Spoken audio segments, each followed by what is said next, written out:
কুকুর বলে, কুকুর, বিড়াল, বানর, বেজি, শিয়াল, বাদুর, কাক, শগুন, চিড়িয়াখানা যত বন্য জন্তু আছে সব। খালি লাগে না ইঁদুর, চিকা, খরগোশ, গুইসাপ। ইঁদুর, চিকা, খরগোশ, গুইসাপ, তেলাপিকা, চেলা, এত ইঞ্জেকশন লাগে না। আর যদি সাপে কামড় দেয় ডাইরেক্ট ঢাকা মেডিকেল। আচ্ছা, এরকম একটা রেকর্ড হয়েছে যে ওরা যে মানে কুকুরে কামড় দিছে কিন্তু কুকুরে ভ্যাকসিনেট করা, কোনো লাভ নেই। ভ্যাকসিনেট করা কিন্তু তার জলাতঙ্ক হয়ে গেছে। কেন হইলো এটা? এটা হলো ওই কুত্তার কোনো গ্যারান্টি নেই। এটা যে ইঞ্জেকশন দেয় নো গ্যারান্টি। এই যে আপনি মানুষ দিচ্ছেন মাত্র 3 মাস গ্যারান্টি, 3 মাস পর আবার কামড়তে আবার লাগবে। আর কুকুর বিলে কোনো গ্যারান্টি আছে? ইঞ্জেকশন দিয়ে পারলো, ভ্যাকসিন দেওয়া থাকলো, রুগীর চিন্তা করলো না, রুগী মারা যাবে। 5-7টা মারছে, ইঞ্জেকশন দিয়েছে, হাতে কামায় না। আচ্ছা আচ্ছা, বিড়াল কুকুর যে ঘরে পালেন, বিড়াল কুকুর যে ঘরে পালেন, কোনো গ্যারান্টি নেই, বলা যাবে নাকি না। বিড়াল যে ও জন্মই তো পয়জন লইয়া, আমনের পয়জন 90 দিনের মধ্যে শেষ। তার হেডের পয়জন কয়দিন? তো ছাড়লি ময়লা খাইবে, ছাড়লি কুত্তা সাইজেল টুকু খাইবে। যাই সতর্কতা অবলম্বন করার জন্য ইঞ্জেকশন দেবেন, কুত্তা বিলের ইঞ্জেকশন দিয়ে কোনো নোকের। এটা একটা ব্যবসা, ফালতু ব্যবসা বলছেন। আপনি পারলেন, আমি ইঞ্জেকশন ডাক্তার বাড়ি গেছে, আপনারা পালেন, কিচ্ছু হইবে না, মরিয়া শেষ।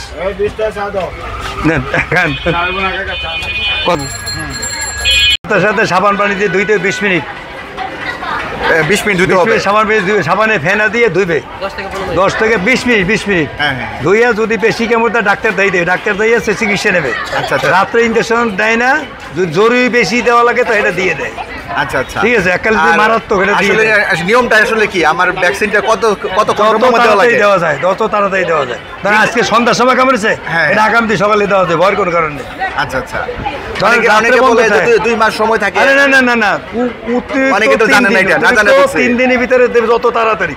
ধরেন আমার রাত্রে কামড় দিচ্ছে, 24 ঘন্টা দিতে পারে সবচেয়ে ভালো। 24 ঘন্টা হয়, 24 ঘন্টা আরো ভালো, যত তাড়াতাড়ি ইনজেকশন দেওয়া যায়। আর প্রথম প্রাথমিক কাজটা হচ্ছে হাতটা পরিষ্কার করা। বেশি কামড়েছে, যদি ধরেন সিলি মিলেছে, তখন ধুইয়া ব্যান্ডেজ দিয়ে রাখতে হবে। প্রথমে খাট সাবান দিয়ে ধুইয়া, খাট সাবান দিয়ে দিতে হবে, মানে যত তাড়াতাড়ি দেওয়া যায়। 10 মিনিট ধরে ধুতে হবে আর কি। 20 মিনিট সাবানে ফেনা, হাতে ফেনা নিয়ে এই যে ধুইবে। এইলে প্রাথমিক চিকিৎসা। যদি মনে করেন বেশি দুনিয়ার কামড়েছে, ডাক্তার দেই দেবেন, আনার আগামী দিন সকালে নেই। আচ্ছা, আপনার নামটা বলে দেন। মোহাম্মদ জাহাঙ্গীর। সকাল 8টা থেকে রাত্র 8টা পর্যন্ত আমরা ইনজেকশন দিই এখানে শুরু করে। আচ্ছা, অসংখ্য ধন্যবাদ আপনাকে। আসসালামু আলাইকুম ভিউয়ার্স, আপনি যদি সংক্রামক ব্যাধি হসপিটালে আসতে চান তাহলে মহাখালী এই জায়গাটাতে নামতে হবে আপনাকে। আর উবারে বা গাড়িতে রাইডে গেলে তাহলে আপনাকে নির্দিষ্ট স্থানে নিয়ে যাবে, সমস্যা হবে না। আপনি যদি পাবলিক বাসে বা অন্য কোনো ট্রান্সপোর্টে আসেন তাহলে এই জায়গাটাতে নামবেন। সামনে হচ্ছে একটা ফুটওভার ব্রিজ দেখা যাচ্ছে, আর একটু সামনে হচ্ছে মহাখালী বাস স্ট্যান্ড। এই জায়গাটা তো গাড়ি থামে। আর এটা হচ্ছে গণস্বাস্থ্য ইনস্টিটিউট। এখান থেকে আপনি রিক্সা যদি নেন তাহলে হয়তো বা 3-4 মিনিট সময় লাগবে, হেঁটে গেলে ওয়াকিং ডিস্টেন্স হয়তো 5-7 মিনিট সময় লাগবে। খুব একটা দূরত্ব না এখান থেকে, আপনি যেভাবে খুশি চলে যাবেন এখান থেকে, এবং খুব সহজে আপনি সংক্রামক ব্যাধি হসপিটাল পৌঁছে যাবেন আশা করি। আর দর্শক, এই হচ্ছে মহাখালী সংক্রামক ব্যাধি হাসপাতাল। আপনাকে রিক্সায় বা ওভারে এখানে এই জায়গাটাতে নামিয়ে দেবে। আর এখানে নামার পর আপনি ভিতরে প্রবেশ করবেন এবং আপনি 10 টাকা টিকিট কেটে রেজিস্ট্রেশন করবেন, তারপর ডাক্তার দেখাবেন। আপনি দেখাচ্ছি আমি কীভাবে কী করতে হয় একটু পরে।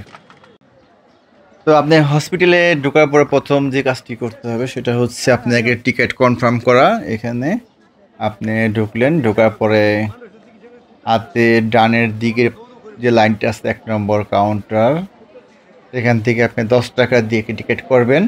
এই কাউন্টার, এই যে লাইনে আছে লোকজন, লাইন ধরতে হবে। আপনার টিকিটটা করার পরে এখানে হচ্ছে আপনি রেজিস্ট্রেশন করতে হবে। এটা হচ্ছে 4 নম্বর কাউন্টার। এখানে আপনার রেজিস্ট্রেশন হবে। রেজিস্ট্রেশন করার পরে আপনার যেতে হবে, দেখাচ্ছি আপনাদের হাতের বামে যে লাইনগুলো আছে, একটা হচ্ছে ভ্যাকসিন দেওয়ার, আরেকটা হচ্ছে ডাক্তার দেখানো। আপনার ডাক্তার দেখানোর এই পাশের সিরিয়ালটা এটা ধরতে হবে,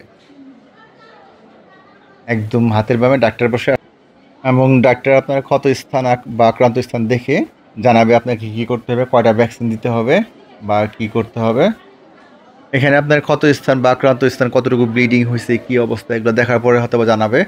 সাধারণত 2টা ইঞ্জেকশনে হয়ে যায়, ক্ষেত্রে বেশিও লাগতে পারে।